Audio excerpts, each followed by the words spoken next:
Hey, teachers and parents. So, this interview is for you if you've been considering adding more outdoor learning to your day with your students, or you love the idea of connecting your kids more with nature, or even you've been thinking about starting your own business. So, in this episode, we are talking to Lauren MacLean, who is a primary school teacher who started her own consulting business to help teachers like you learn how to integrate outdoor learning into their daily routine. And I can't wait for her to tell you about her Teach Outdoors philosophy, as well as her children's book, Me and My Sit Spot. Hey, Lauren, thank you so much for being here. Thank you so much for having me. It's so lovely to connect virtually, even though I know we have lots of connections from where you're living right now. A little bit about myself. I'm living in Port Moody, British Columbia, Canada. I've been a teacher for about 16 years, so I've had a Wow. lot of wonderful opportunity connecting with many different families across our province and getting to know a lot of our Indigenous local community members and knowledge keepers. I'm very lucky that we are living and learning amongst and with our Indigenous education department because we learn so much about the history of our land together. So I'm very grateful to be here on the Quequitlam land. Yeah, I said 16 years I've been teaching. I have my master's in education in oral documentation, which might seem a little ironic, It's interesting. but Yeah. I love right. it. Explain Uh, that. Oral documentation. What do you kind of what do you study for that? Or but how does that work? Well, a lot of teachers and families have this difficulty, this challenge with outdoor learning and not being able to assess, quote unquote, the Mm. normal way that they would indoors. And so I was trying to find a way to document in an outdoor classroom setting, but through an oral language lens. So do we do it through video recording, through just taking anecdotal notes, through photos? Or through just sharing our stories at the end of the day and then finding creative ways to document from there. Okay, sounds like Yeah. yeah, that makes a lot of sense, definitely. Because I know as a teacher, when you do go outdoors, you need that sort of strategy on how are you going to assess. So Yeah. that's Yeah, yeah, exactly. absolutely. And tell us about how you basically started with the outdoor learning and then got into the idea for the book.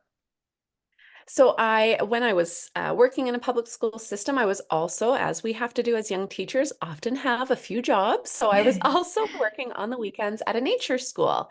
And I Oh, learned everything I learned was from them. They are the most amazing group of humans. That's Soaring Eagle Nature oh, School in okay. Vancouver. And everything I learned from them, I brought into the public school setting. Over the years, I was getting a lot of requests from teachers for books. We love picture books. It's such a wonderful gateway Yeah. so that it's sort of that third point. It's not me telling you what to do or what to notice, but we can all look over here at this book, look at the picture, look at the words, and then we can have something, a shared experience to talk about. So that was sort of the inspiration behind the children's picture book, Me and My Sit Spot. Cool. And tell us, so can you give us like just a little hint of what the book is about, basically? Yes, it is. On the title page, you'll see a girl out in the forest with wild curly orange hair. That is me. I am bringing myself back to my childhood. Definitely someone with ADHD. It runs in our family. And outdoors was the area where I felt free. I Yeah. didn't have to sit still. I could still listen, but I was engaged. I had all my senses engaged at the same time. I sort of felt that sense of freedom. And so it's about me as a child and how I use the outdoors to help me feel more like myself. I could actually calm down after I had that time to sort of run around and release all that excess energy. Yeah. And a sit spot is not something that I came up with. That is a term that's been around for a long time, most notably from John Young at the Wilderness Awareness School. And it is a place where you visit as often as you can to develop a relationship with the land and with yourself. And so Nice. it was really my way of sort of putting out into the world like how I found my sit spot and what it provides me and hopefully what it can provide everybody. I absolutely. And I think also, as someone who does a lot of meditation, even just being in touch with the Mhm. energies, right? There's so much energy just within nature. And I think a lot of us underestimate how it can just help you reset in so many different ways, because just the amount of I don't even know how to really explain it except to say it's the energy, right? It just sort of Yeah, is calming. It makes you see the beauty and makes you realize you can do so much with who you are. And yeah, yeah. I really love that. So I'm curious first, I'm going to switch my questions a little bit here, but Mhm. so when you went to your school and incorporated the teaching outdoors, was everybody receptive to that? Was it hard to sort of say like, this is what I want to do, it's such a great idea? Or was it pretty Right. easy to be like, were they like, yeah, that's great, do it? Yeah, a bit of a mixed bag. The wonderful thing is when I first started, I had the most amazing teaching partner at the time. Her name's April Pickerainen, and our administrator at the school, Catherine Ludwig. They were so on board with anything innovative. Try it, see what Amazing. happens, document everything so that you see the pros and cons. And have very clear communication with your family. So I was teaching kindergarten and grade one at the time. So April and I had 44 students all together every moment of the day. It was absolutely phenomenal. And we brought every family in and we said, we are committing this year to going on a nature walk, really slow. That's it, a nature walk every day. We definitely use the resource Walking Curriculum by Dr. Gillian Judson as a Okay. way to guide us through how to use mental imagery to sort of pair with what you can notice outdoors. So it's a wonderful resource for families and for educators to use. And that was our first step just that year was just going on a nature walk. And then we built up our stamina and our repertoire of lessons and curricular engagements and connections from there. But we definitely started really small. The families were super on board. We were in quite an urban school, so there wasn't a lot of, Okay. quote unquote, typical nature that you would think of. We Right. had a big grass field, and that's about it. Maybe about 8 trees that lined a pathway towards the school. And so that was actually the perfect place to start because families didn't see a lot of nature in there. I'm like, no, there's still Right. a lot in a grass field. We can still do so many activities. Having a few trees, we can do tons. And so we just slowly added elements. So I actually think that was the perfect place to start because it wasn't a big forest or rolling hills. It was very simplistic. Yes, yes, no, 100%. I think, and it is the perfect place because it'll help people see when you can explain it. It's like, oh, I understand. I see what you're Yeah. saying. And what would you say, like, what is your, with regards to parents who were a little bit reluctant and sort of Yeah. wanted to know, okay, well, where's like the academic side? How do you explain it to them that this is actually not just playing? There's a lot of Yeah. academics going on here. Yeah. And we did a few different things to make sure that our communication was really transparent with our families. Okay. So at the beginning of the year, we usually have one of these parent, like meet the teacher evenings sort of Yeah. things. And so we brought every parent in. We had a little slideshow where we highlighted pictures of already over the last week that we've had their children, all the outdoor exploration. So look at them jumping in the puddle. So where is the play there, but where is the learning there? So they are Right. learning how high they have to jump in order to not get the water down their rain boots. We brought out rulers. And so the kids are running and jumping to see how far they can splash. Well, there's the measurement and trial and error about their gross motor skills. We went and collected different types of leaves that week, sorted them into different colors. Well, and look at this next picture. We did the same activity indoors. So we're taking that one math strand and we're doing it indoors and then we're doing it outdoors to help make the learning deeper and help the students make those real world connections so that Yeah. they don't just see like, oh, it's just math. We don't really need to know that. Well, actually, we do because look, we're using it outdoors when we play. When we do go outside again, we take lots of photos, we send lots of videos home, and we use our words especially in the kindergarten age, we used our words as the educators saying, look, parents, you might notice X, Y, and Z. How it's relating to the curriculum is here and here and here. And then now here's our next step. So next week, we're probably going to dive in deeper to measuring puddles, maybe in the depth or the width. Maybe we'll even do circumference, even in kindergarten. And so the Yeah. parents really did slowly start to see like, wow, there is, especially in math, because I will admit, I am a bit of a math nerd. I love math so much. And so that's usually the easiest connection for me to make besides science, which, is just everywhere outdoors. Yep. But the parents really did see through the documentation how many connections there were to our curriculum. And so it was easy as I moved up in grades, because now I'm 2, 3, probably next year I'm going to be teaching grade 3, 4.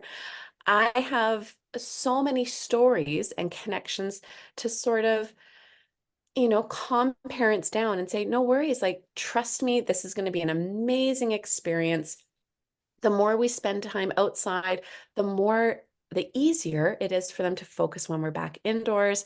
There's Right. so many articles that I can send home to parents that sort of have all these studies done, but I rarely have to use it now because I've made such great connections with our families. I think I like the idea too that it adds that element of critical thinking because you're Mhm. discussing, you're talking, right? As the kids are moving around, they're asking questions. Yeah.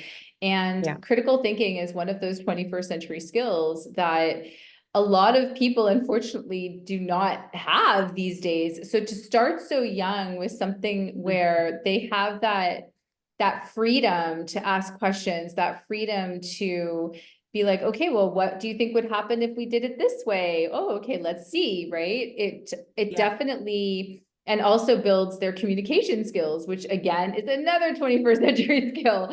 So it really is adding on to those skills that maybe aren't necessarily in your curriculum, but are Mhm. setting the kids up to be more successful in the future and as they move forward in school. And that why, like, I just love that why, like, why is it doing that? That's just Yeah. the best thing. Absolutely. Yeah, it's been so incredible. I definitely would not teach any other way. Yeah, no, I can imagine. You were saying that you've noticed a change in like their focus when they come in. Is that Mhm. just because well, yeah, what do you think is the main reason? Just they've been outside a long time or? I think because we've had this breather, this fresh air, a lot of excitement, and now we're going to go in, we're going to focus for half an hour, 45 minutes, whatever it is, on the same academic. Maybe it's measurement, maybe it's addition. We're going to go back indoors. We'll revisit that same concept. Right. We can focus on it because you know what? After lunch, we're going to head back out and now we're going to maybe do some reading or writing outdoors.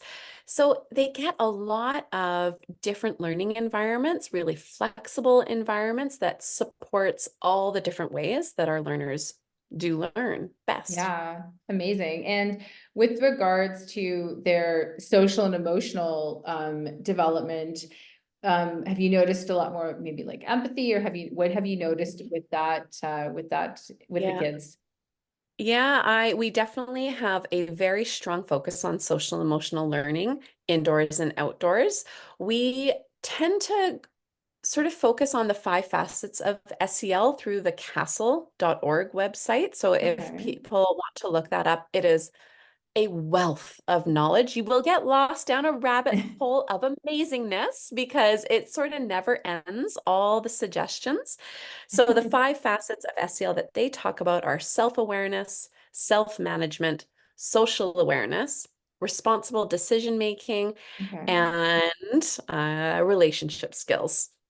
And so we start with the self at the beginning of the year, and then we sort of grow our circle outwards. So we have a lot of learners that are nervous and uncomfortable on rainy days or muddy days or touching something that might be slimy outdoors, like moss when it's wet.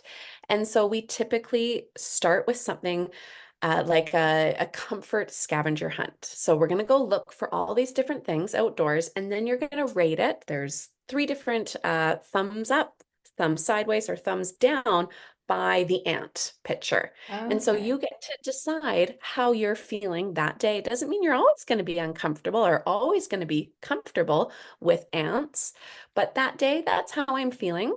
And then we share that with a friend if you're comfortable. You don't Hmm. have to, because sometimes we want to keep those things private, and that's okay. We talk a lot about how comfort and outdoor experiences is not a competition.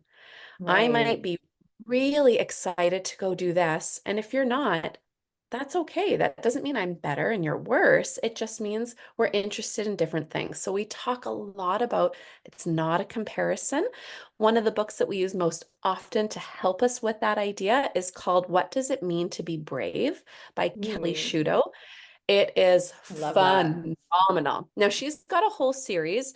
What does it mean to be brave? What does it mean to be smart, I think? And what does it mean to be your best? That's the other one. So it's a really great picture book about it's not a comparison. We are Right. going to lift each other up. We're going to notice your strengths. I'm going to rely on your strengths to help lift me up. And so through the year, as we focus on these different social emotional aspects, through self-management, maybe we're going to play Simon Says, or social awareness, we're going to look at how birds communicate with each other, and we're Oh, going I to love learn it. from the birds. They start seeing how they are connected and part of the outdoor landscape instead of being separated. Right. So all of a sudden, there's not as much litter on our school grounds. There's not as much destruction on the logs that have fallen over because they Amazing. care about it more often. No, my gosh, that reminds me of when I was at school and this ball had gotten into the tree and the boys were just jumping on the tree and pulling it down and pulling the branches and trying to get this Yeah. ball. And in my mind, I was like, the poor tree, you guys, Yeah. like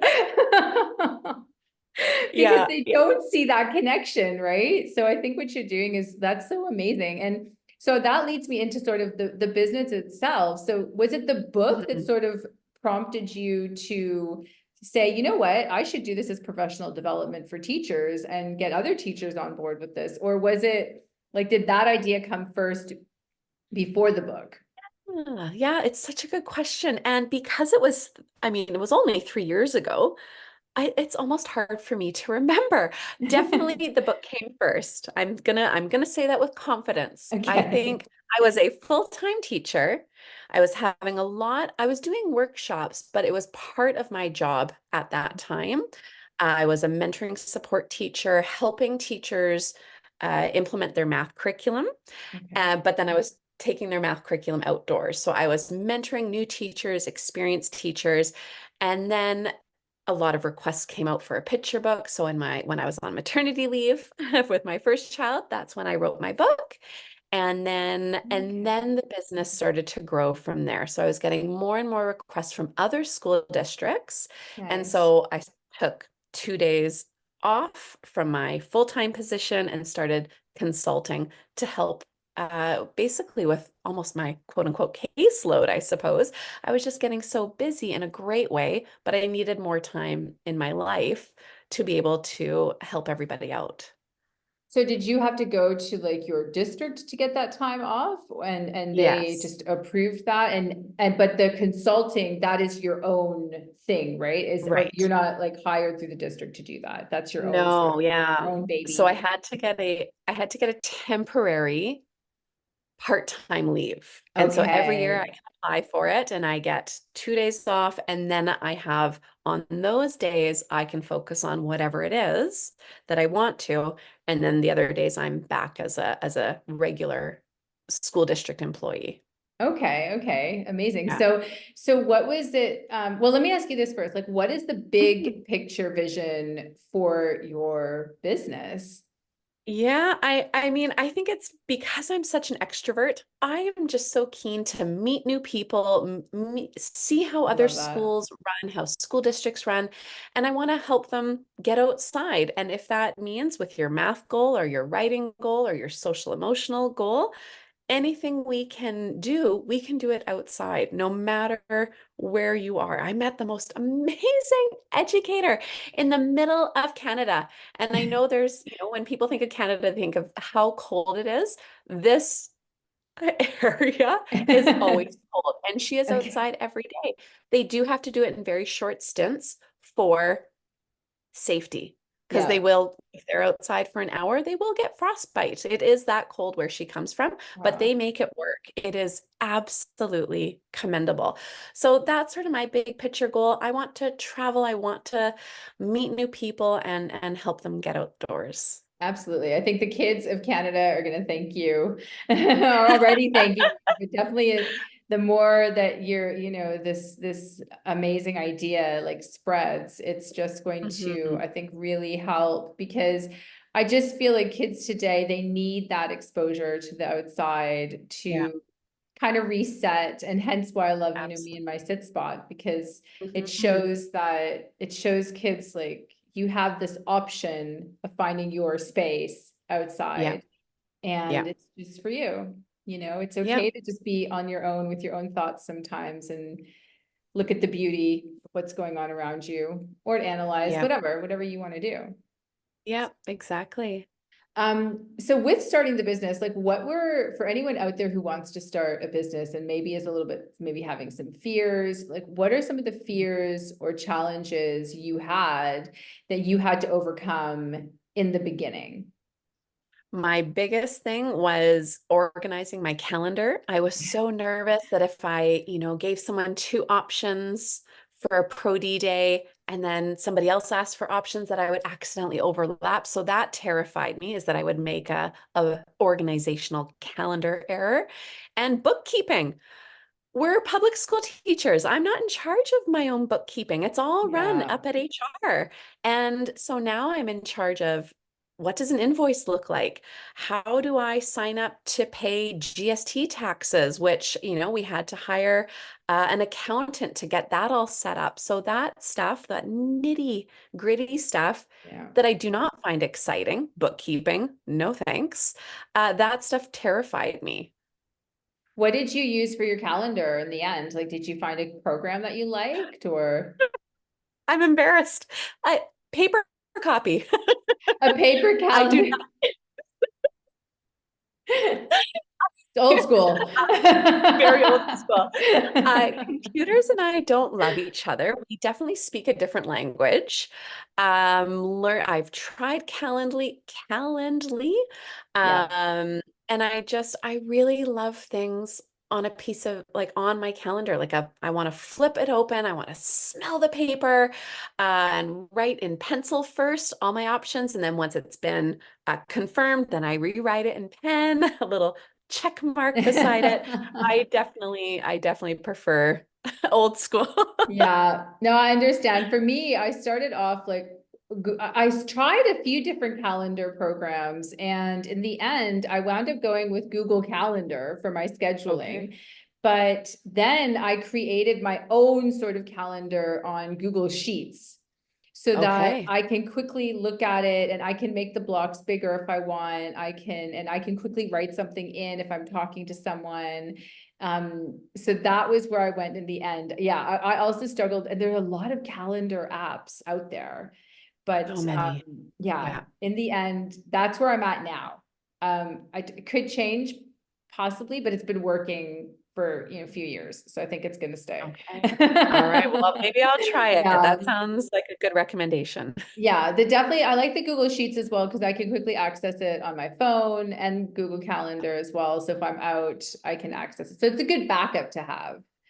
That is Um, nice. so if you're out and you meet a new, customer or client or a new school or teacher and you're like, oh my gosh, like give Mhm. me your details and I'll pencil you Yeah, in. perfect. I love it. And tell me, Lauren, like what advice would you give a teacher who does come to you and is like, Lauren, I'm really thinking of starting my own business. I've got this great idea. Because I mean, as teachers, we don't realize all that nitty gritty that you were talking about before, right? All the invoicing, all the Right. little things that you actually have to do. So what advice would you give them instead of just like, diving in head first? Yeah, absolutely. And I think it's sort of how we started with our outdoor teaching is to start small. We just started with nature walks. When I started, this consulting, I started really small. It was workshops, that was it. Then I waited for the next sort of opportunity. So I had lots of requests for worksheets, which I struggle with. Again, I don't love a lot of structured worksheets. Hmm. I understand how they are helpful as a guide.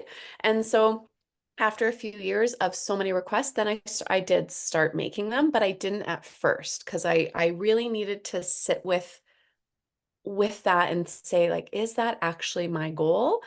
And so I make more of them for teachers, less as print this off for your students, but more as a guide just for teachers. Yeah, I was just thinking that like maybe more of a question guide, right? So ideas on, Exactly. okay, let's draw a picture of this leaf and let's, Hmm. maybe write down, let's put adjectives around the leaf or what's the texture, right? So it's Yeah, sort of like just guiding them on questions until they get confident with doing it themselves, right? Because eventually they absolutely. will.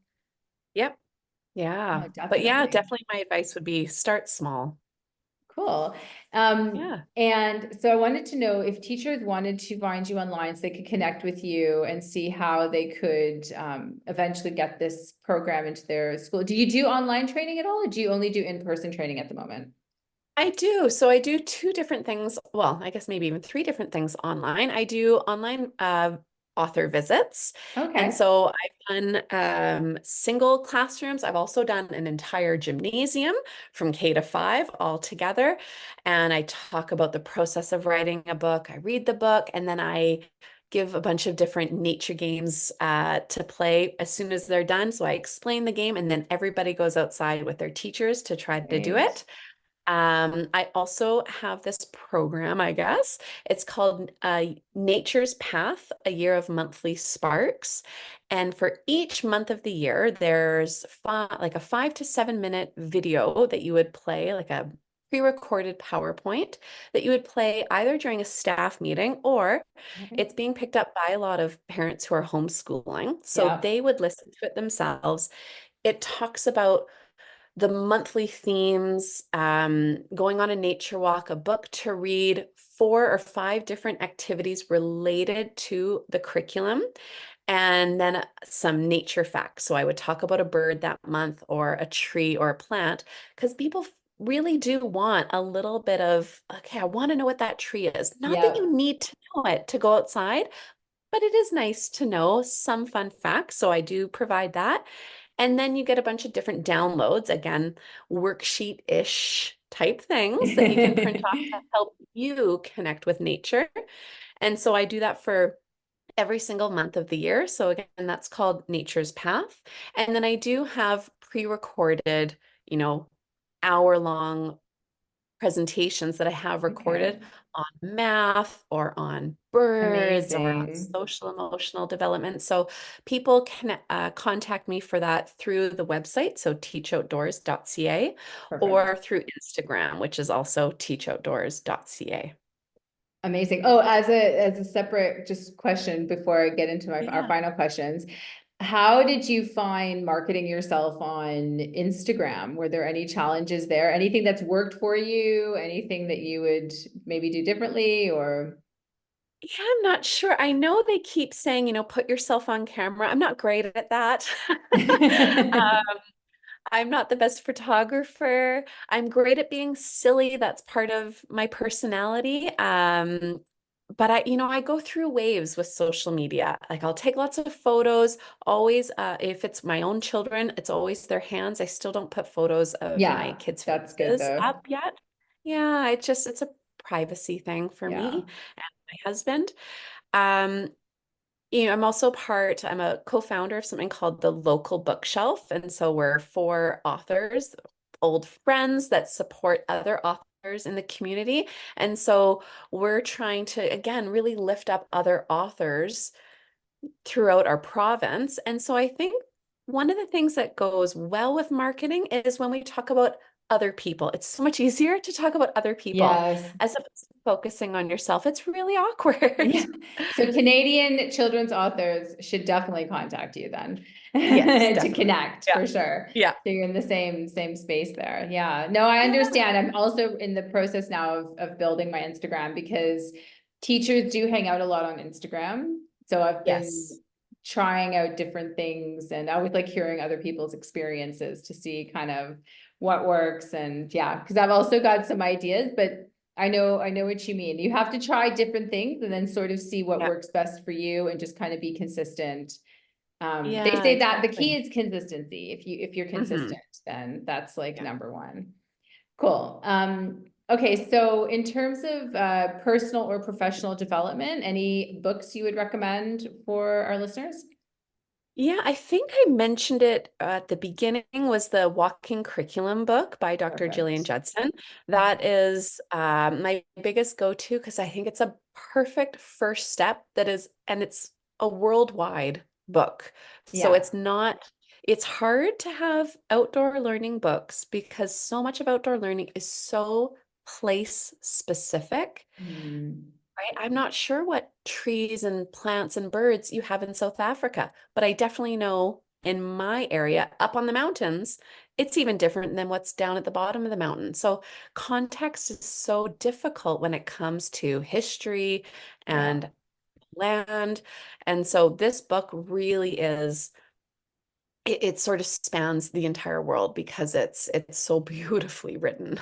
Okay, it's amazing. I'm Yeah. definitely gonna put that in the show notes. You're right though, because I mean Cape Town alone has, I mean, I'll stand in the correction if I give some exaggerated number, but they have Okay. so many types of flora and fauna that is protected. Yeah. Especially the plants, the flora, like there's just so and it's only in Cape Town. Yeah. So Yeah. yeah, That's it's so so with the magical. yeah, it is magical. It really, really is. Okay, so in terms of going a little bit into our mindset, 'cause, I'm a mindset coach Mhm. and especially, like to do mindset coaching with teachers, but how do Yeah. you move yourself from a negative mindset if things are kind of starting to spiral into a positive mindset? Yeah, I love this question. I love the work you do with mindset. It's so extremely important. Thank you. Before becoming a teacher, my background is an athlete. So I played field hockey for the Canadian national field hockey team, which is how you and I sort of made our connection to Cape Town, is because I used to travel to South Africa for Yeah. some test matches with your national team. And our big thing as athletes is goal setting. And we are very good at, short-term goals, all leading into the long-term goals and committing to it. We have to say it out loud. We have to say to ourselves, what is the one thing I'm going to do today to help me get to here? And so I try to do that in my teaching life and as a parent as well. And I will admit, this year I'm finding certain things difficult and that I haven't experienced yet in my 16 years of teaching is the inclusive nature of our outdoor spaces. We're at the top of a hill. It's Yeah. very steep. Some of the entrances to our outdoor learning areas are very narrow. And we Okay. have some learners that need a flat, wide entrance to be able to physically access those spaces. And I'm finding Oh. that difficult, especially in the winter, because it's frosty and it's slippery. And so I did catch myself thinking, oh, this is so frustrating. Well, you know what? No. What's the one thing I'm going to do tomorrow? I'm just not going to visit that space that we normally do. We're going to go visit a different space. We'll be creative. We'll come up with a plan. There you go. And we're just going to, it doesn't have to be what it was last year. We're going to just find new ways of doing it. And so I think for me, it was sort of checking my own expectations and making small goals. Yeah, I love that answer. And I think goal setting is a highly underrated, not like it's a skill, Yeah. but it's highly underrated for your own personal development. Like it Yeah. really, we are naturally inclined to want to achieve goals. It's those like hits of dopamine, right? Like when you check something off. Mhm. And by setting goals and then achieving them, you're just like, oh my gosh, it's amazing. I did it, you know? Yeah. So So yeah. motivating. I love that answer. What is one thing I know because you work with a lot of like younger, smaller kids? What is one thing you do to keep calm amidst the Yeah. chaos? Yeah. Yes, that's true. And it's, I work with young kids and then I come home to young kids. I need a little quiet time. I need to go for a walk. I don't listen to music on my walk. I need to sit with my own thoughts. Um, I pick up my two young children and I need to play with them again without sort of the interruptions.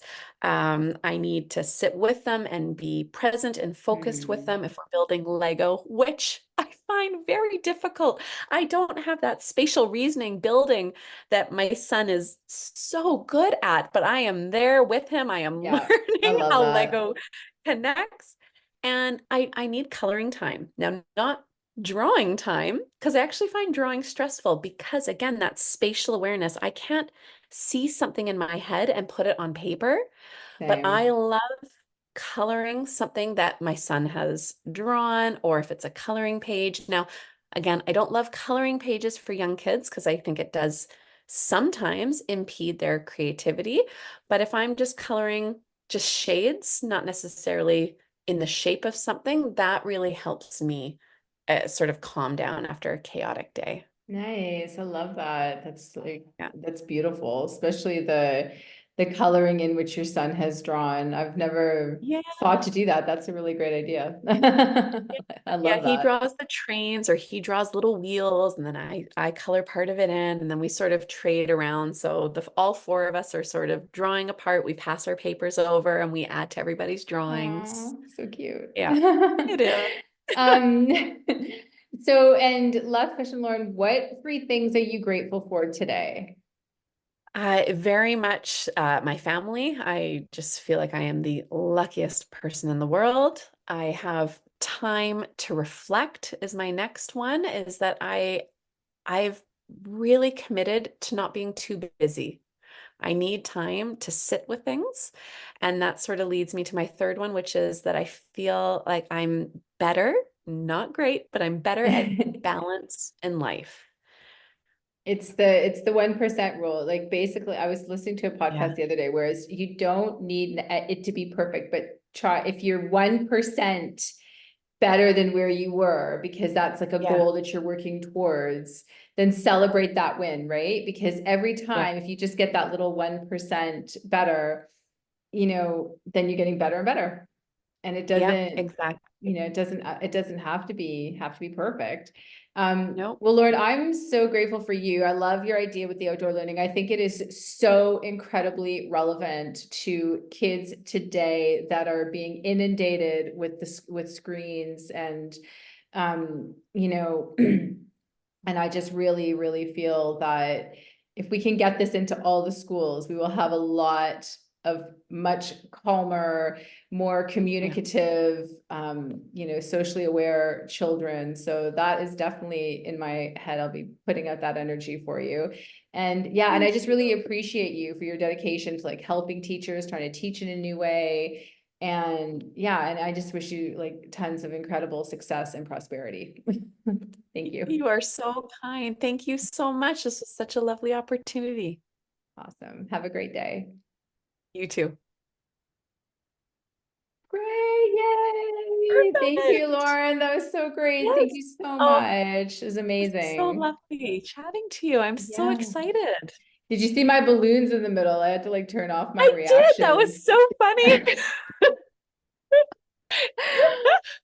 The Mac has like, and the iPhone, the newer iPhone and Mac, they have this thing set up on reactions. And the problem is like, it used to be if you hold it, but like now if I'm just like this on my cheek, it does the balloons. It's got like 8 different reactions that it does, but that's the one that always pops out in the That's so middle. funny. So now I turned it off. I'm like, okay, turn that off. I assumed that someone maybe like wrote you a message saying happy birthday, because I know Yeah. sometimes when that happens on my phone, all of a sudden you get. No, it's so cute. Look, I'll turn them on for a sec. This one is my favorite. See if it'll do it. Oh Isn't my gosh, that amazing? that's so Right? crazy. I know. I love it. I love it, but not during podcasts. Like I've got to Yeah, actually, that's why I got to remember to turn it off. that's so funny. So anyways, Lauren, so what I'll do is I've got a few podcasts still to edit, but as soon as I get this one done, I will send it through to you and you can let me know. Perfect. I know you're more reluctant with the video, but I do have the option of putting it on YouTube if you want to Oh, build for your business. Is that fine? I don't Or, mind. Yeah, okay, yeah, perfect. yeah, Amazing. And I was gonna say for your Instagram, um, I think you should do reels on like yeah, just what you did that day. What lesson did you do that yeah. day outdoors? Just that. I think I think so. I And know. even and you'll get more comfortable with the video, but even if you don't want to do the video, just go outdoors on even just go outdoors and take like do it like a little video of your outdoor space while you're Yeah, talking. And then eventually yeah, maybe try once a week to do a video one of yourself and just be like, okay, right. guys, today this was the best lesson I had outdoors. We were doing this for math and the kids did Yeah, this and it was awesome. And then you I only have to know. speak for like a minute, right? And that could, Totally. right? That could be a good way to like build up your viewership on Instagram. And it's Yeah, quick and easy. It's just you talking. This is what we did today. It's one thing. And yeah, then you post that so that your yeah, people are starting to realize, oh, like this girl knows what she's talking about. yeah, yeah.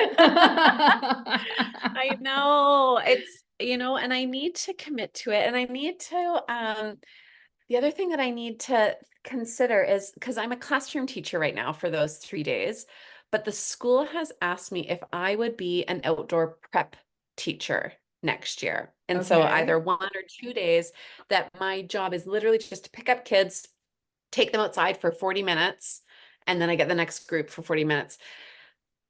I don't mind that. I worry about the fast pacedness of that. So like, okay, next group, Mm. next group. If I have to drop a kid off or a class off in 5 minutes, that's all I'll think about instead of just enjoying being outside.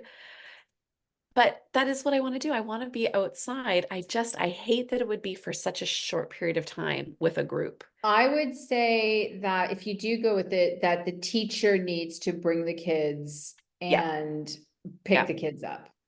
yeah, I would say exactly. that way, if by chance one teacher's late, the other teacher is with the kids and her kids anyway out there with you. Yeah, And it could be, I mean, you could look at it as being able to implement different strategies with different yeah. grades, with different True. topics, which is Yeah, building your business because it is what you want to do. And it would be it a way to is. see what works and what doesn't work.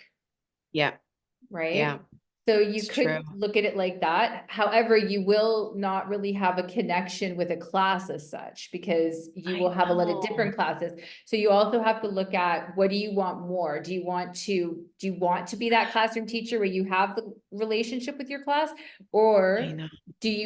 can you see this as a business opportunity to Mhm. grow Yeah. into with this business that you have put together? Yeah, I know it's so tricky. It's so tricky. I Yeah, think because the we thing is, what you got to remember, you can always go yeah, back to the classroom. exactly. Yep. So I would do it. I would do it Yeah. and see like and use it as this is for my business. Yeah. I'm going to try different Yeah. things with the kids and I'm going to document and that is just more and more and more content that you can sell. Yeah, right? And if you're I working know. with older kids, because your school goes up to like grade 6, doesn't it? Yeah, grade 5. Grade Yeah. 5, right? So you don't teach grade 4 and 5. So now you can No. start tailoring your ideas to that. Yeah, Um, I know.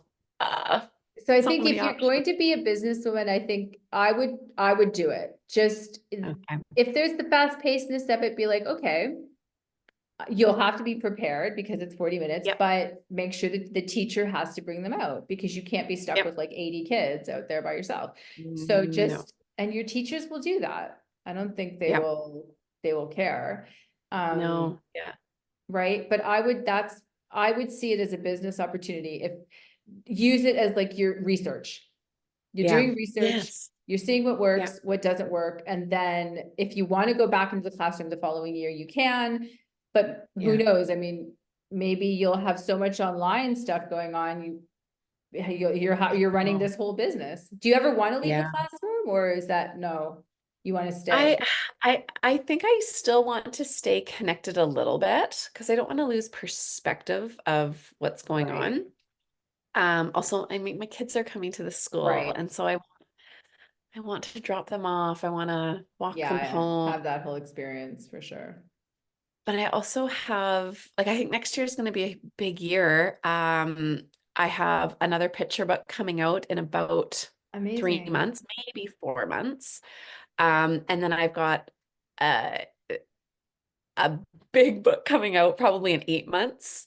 And so publisher just picked it up yesterday. They Oh, said 6 to 8 months. congratulations. Yeah, I am. Amazing. I like I can hardly sleep. I can't believe this is happening. That's Um, brilliant.